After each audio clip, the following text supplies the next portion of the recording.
Now, on a special edition of KGW News, we hear from a woman who turned her life around as the charity group that helped her opens a new shelter. To help others know that there's hope, that there's light, that there's love, and there's a way to change your life. And how Portland Police Bureau is responding to the Trump administration's escalation in immigration enforcement. Plus, a cultural celebration at Pioneer Courthouse Square. Portlanders had the chance today to be exposed to the ancient traditions of Tibet. It is our time to share our values with the rest of American people. And thanks so much for joining us on this special edition of KGW News. I'm John Adams. This afternoon, the ribbon was cut on a brand new Union Gospel Mission building in Rock Creek. The 52-unit complex named Angelus Place provides addiction recovery and transitional housing for women and children trying to escape abuse, hunger, homelessness, or addiction. Our Jake Holter brings us inside. Angelus Place triples Union Gospel Mission's capacity to house women in trouble, and we spoke with a woman who UGM helped as part of their Women's Life Change program, and she says it turned her life around. This is exciting, and when I came in, I got really emotional. Around a decade ago, Sarah Tiarina spent nearly 2 years of her life living amongst the women in Union Gospel Mission's Life Change program. It was at a place in my life where I desperately needed help and assistance and a different way of living. I had found myself in a pretty dark place and didn't know how to get out of it alone. Tiarina was staying at UGM's old Beaverton facility. Now, this new one in Rock Creek can provide a home for up to 80 women and children with warm beds, nourishing meals, and space to rest and reflect. After 30 days, women can apply to the year-long Life Change program, which offers healing through classes and group studies that foster spiritual, emotional, and physical growth. There was classes and teaching and allowing you to figure out what it was inside that needed to be healed. And it helped you integrate back into life in a safe place. This new 53,000 square foot building has an education center, a children's activity center, a commercial kitchen, a counseling center, a courtyard, living rooms, and a chapel. Courtney Dodds with the mission says that the new building comes at a time when homelessness is on the rise in the Portland area. There still is a big need, and especially for women and kids, they're extra vulnerable, and we just really want to make sure that anybody who needs a place to go has a place to go, and that's our goal here. For those in transitional housing, they can still work at their outside job. For those in recovery, there are jobs inside the facility to help ease through the recovery process. It turned into a complete life change for me. I go into jails, I help sponsor and mentor women. My relationship with my son, my family, everything's been restored. Healing has been possible. Over the next 10 years, Union Gospel Mission plans to offer more than 2,000 women and children a chance at new life. There's so much life to this building, and it hasn't even began. And new residents can move in on September 29th. In Rock Creek, Jake Holter, KGW News. All right, turning out to weather. We're just over a week away from the official start of fall, but it definitely had that look and feel earlier today with cool and foggy conditions around the city. Meteorologist Joe Ranieri has more on just how many summer days we have left, Joe. Yeah, summer is the one season that I'm always sad to go. I wish we could hold on to it just a little bit longer, and we will. We're going to be seeing some changes overnight and into tomorrow morning, but by the afternoon, we'll get back to a little bit more of the sunshine. Right now, though, in downtown Portland from our Pioneer Park building camera, we're looking at a temperature of 75 degrees. Starting to see some of those clouds roll through, but again, we did start off with some foggy conditions.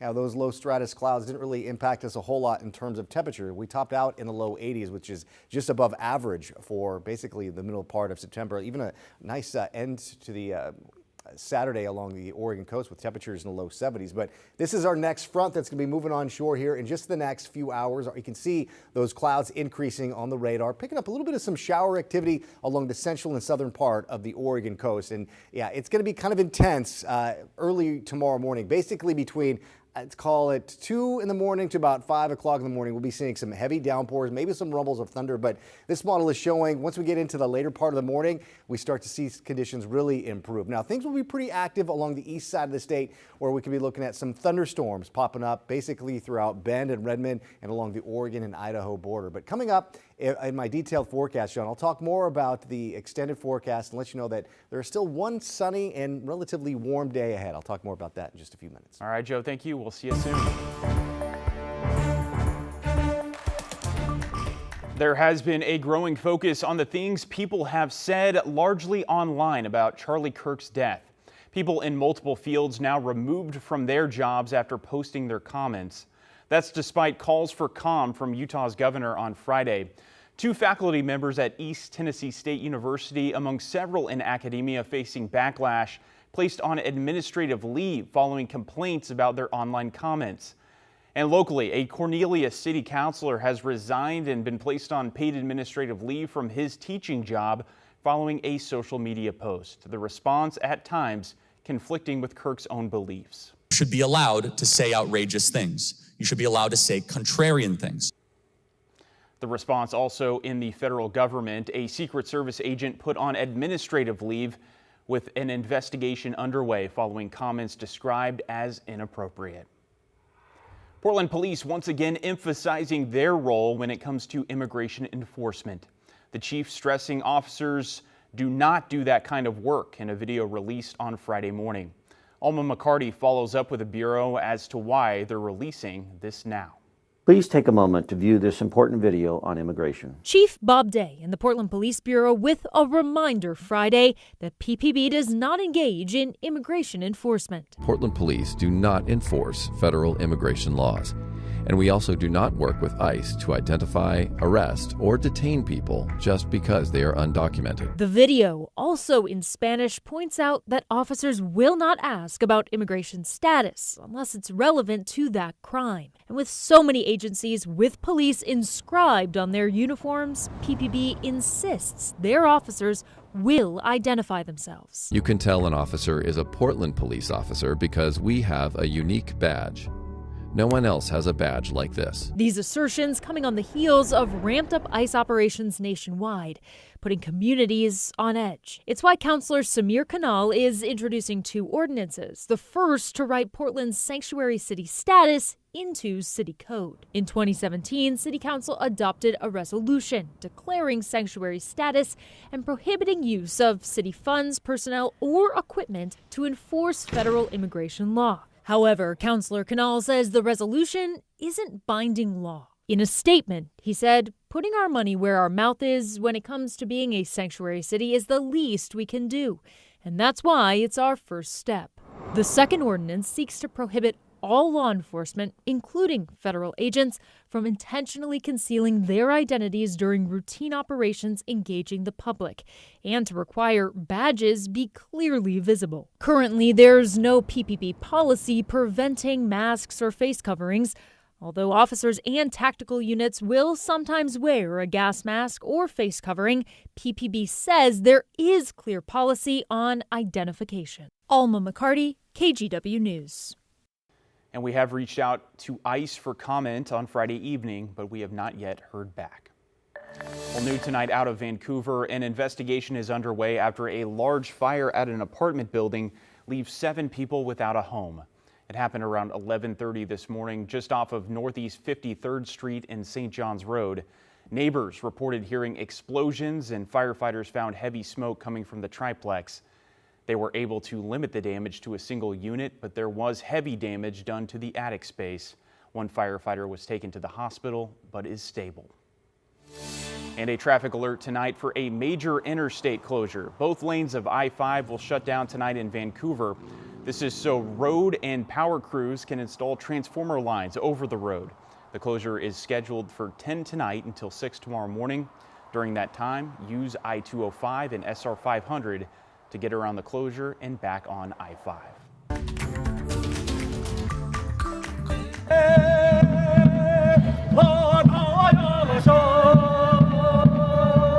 The first ever Tibet Day in Portland got off to a colorful start with some traditional Tibetan dancing. The Northwest Tibetan Cultural Association hosted the event at Pioneer Courthouse Square today. It featured dog and family fun, including arts and crafts, vendors, and food booths. Organizers say there are about 800 Tibetans living in Portland, and this year they're marking the Global Year of Compassion and recognition of the Dalai Lama's 90th birthday. We are so grateful to the American people and the government for being so generous to our community, and now it is our time to share our values with the rest of American people. the value that is based on love, compassion, and tolerance. The Year of Compassion initiative calls on communities to embody compassion in how they teach, learn, and collaborate. They encourage people to respect each other, care for their elders, and promote world peace. It is a hard call these days, but we should never give up and let the negative forces occupy us. The truth will prevail, the goodness will prevail in the end. Organizers say they have a large community center in Portland that's open to anyone wanting to learn more about their culture. And in Old Town, Lan Su Chinese Garden is marking a major milestone. The garden is celebrating its 25th anniversary this weekend. Events today included an artist showcase featuring opera singers and silk embroidery demonstrations. There was also a magnolia tree dedication, renaming it to the designer who shaped the garden's original layout. Lan Su actually has two meanings. Lan comes from the Chinese word for Portland, and Su is the Chinese word for Suzhou, which is our sister city in China. Our mission is to teach people about Chinese culture, and we believe that in doing so, we are helping to create more curiosity in the world, more understanding. Sunday wraps up the events with a community ceremony. Admission for this weekend is only $6. That was the original price charged when the gardens first opened. Well, coming up tonight, as a music festival kicks off in Troutdale, we speak with the man behind it all. Aminé shares his journey from growing up in Portland to performing across the world. Plus, a different kind of festival happening this week at OMSI, from robots to giant snakes, what you can experience this weekend at Oregon Science Festival.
Welcome back. A Portland native has his own sneaker, platinum singles, and now a music festival. Rapper, singer, and songwriter Aminé is bringing hometown pride back to the city with his second annual Best Day Ever Fest happening this weekend. Before that, he sat down with KGW's Sabina Pierre, sharing his journey from Portland's Woodlawn neighborhood to the national stage.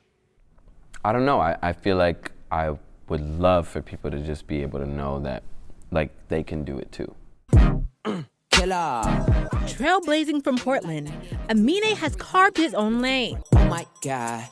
That's my baby. The rapper broke through in 2016 with Caroline, a triple platinum hit that reached the Billboard Hot 100 Top 20.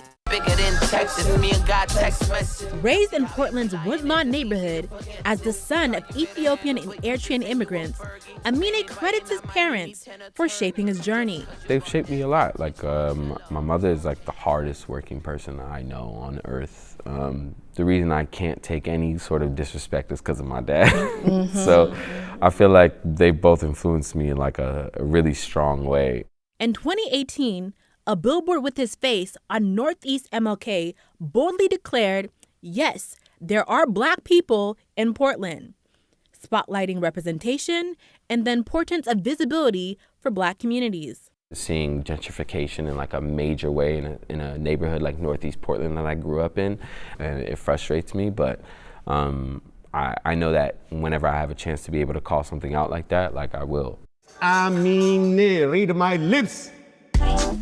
He says giving back is central to his story, like supporting the Blazers Boys and Girls Club, hosting food giveaways with Keys Loaded Kitchen, and running a book drive in honor of his New Balance sneaker collaboration. Designing a shoe becomes so much easier when you have a story attached to it. Now, in its second year, Aminé's Best Day Ever Fest not only brings national acts, but also shines a spotlight on Portland talent like Three-Way Hef and DJ Sounds by Dante. I've always been more wowed with the opportunity and the freedom to be able to create art. From sneakers to symphonies, music to community work, Aminé's success always comes back to Portland. It really is just believing in yourself and just being able to keep your head down and realize that work is important. You remind me why I'm in love with you. Sabina Pierre, KGW News. The festival runs through Sunday at Edgefield Lawn in Troutdale, and tickets are still available online. Catch more of our exclusive Sit Down with Aminé at kgw.com. And Joe, we were just talking earlier how this next couple of weeks we're in, it's kind of both of our favorite time of year. It is. You get that crisp morning feeling like we saw earlier today, followed by some sunny and very pleasant conditions in the afternoon. And it kind of carries over into the early, sometimes the middle part of October. But again, we're a week away, just over a week away. On the 22nd of September is the official start of fall. But still, we could get spoiled with some very nice conditions. That won't be the case overnight tonight as a frontal system starts to move onshore. In fact, it's knocking on the central Oregon coast door right now. So it's going to be wet after midnight. Basically, once we get into 1 o'clock, 2 o'clock tomorrow morning, yeah, the rain is really going to be picking up. So a wet morning, to say the least, at least for the first half of the day. And there could be some thunderstorms that develop along the central and eastern side of the state. But the last week of fall is going to be mainly sunny and nice and very comfortable conditions. I have one day that's approaching 90 degrees, but we're used to it. Still technically summer, right? Well, here's a look at that cold front that we're starting to track for late tonight and into, again, the first half of tomorrow morning, not even the first half. I think by 10:30 in the morning, we're going to be seeing some drier conditions. But this is what it will look like around 1:30, 2 o'clock in the morning along parts of the I-5 corridor. Take a look at Salem. There is a chance some of these orange colors you see could be producing some thunderstorms, some nocturnal thunderstorms, which we generally don't see much of. But then going into the later part of the morning, we'll see a steady stream of heavy downpours for maybe 5 hours max. That's including from basically midnight all the way into the 6 o'clock hour or so, and then we'll gradually see the rain taper off. But as you can see, by 2:30, 3 o'clock, that's your best window to head outdoors because we're going to be seeing some sunny and dry conditions, and that trend carries over into much of next week as well. So tomorrow, it's going to be a very wet start. Some rain showers, heavy at times throughout the morning hours, and really here in just the next few hours. By midday, we'll start to see some clearing. I'm going with the daytime high tomorrow of 70, and there's the potential of seeing temperatures just a little bit warmer, but we're not going to be seeing 80-degree weather heading into tomorrow. So far for the month of September, we're looking at just 4/100ths of an inch of rain. Yeah, I think we could be adding maybe another 1/4 of an inch of rain by the end of tomorrow. So right now we're looking at temperatures in the upper 60s and low 70s. Got a nice end to your Saturday night. And along the Oregon coast, we're seeing temperatures in the low 60s. East side of the state, John Day, 68 degrees. In Pendleton, you're still looking at a temperature of 70 degrees. So the next 5 days, I call it pleasant, but 70 degrees not bad for late summer, and we'll gradually warm up heading into Monday. Tuesday looks to be the warmest day we're going to be seeing for a while, with temperatures flirting with 90 degrees. And tomorrow morning, we'll be looking at those showers. But again, by the afternoon, we're going to be seeing those showers taper off, even along the Oregon coast. You're done with them probably by 9 o'clock in the morning, maybe 10 at the latest. And then going in the afternoon, we'll be seeing temperatures in the upper 60s to low 70s. So tomorrow, morning showers, the last Sunday of summer. Where did summer go by? It just kind of flew by really quick this year. It seems like it always does, though. Mostly sunny on Monday, and then we'll get warm up heading into Tuesday with temperatures close to 90 degrees, and then staying very comfortable for the later part of the week, John. We'll be seeing temperatures right around the mid-70s, and the last Saturday of summer, 82 degrees. And I said tomorrow's the last Sunday of summer. That's not true, because fall starts. I can't get rid of summer. Yeah, we're not. Fall starts a week from Monday, so we still have a little, 7-8 days left of summer. And some of those overnight lows dropping into the low 50s. Very, very pleasant. So it'll definitely be feeling crisp to start things off the next few mornings, but very nice in the afternoon. All right, Joe, thank you. Well, check this out. How else do you cap off a week-long celebration of science? With a festival, of course. Well, this weekend, OMSI is the site of the 3rd Oregon Science Festival. Among the many things featured, live reptiles, robots in action, plus demonstrations and even a science comedy show.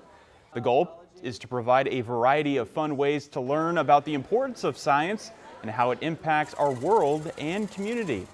Sometimes you don't know what it is and you learn experiments. It's like magical. Grab your friends. There's a food cart here. We have workshops that you can participate in and maybe take something home. And it's just a really great way to support local organizations. Again, the party continues tomorrow from 9:30 to 5:30. Tickets are $19 for adults and $14 for kids. So to come, a rematch more than a century in the making. The Oregon Ducks are on the road taking on Northwestern. Orlando is here with the highlights next.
What is good, everyone? The 4th-ranked Oregon Ducks hitting the road for the first time this season and kicking off conference play against Northwestern.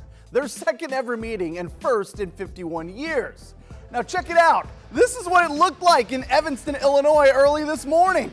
But by game time, it looked like this at Martin Stadium with Lake Michigan as its backdrop.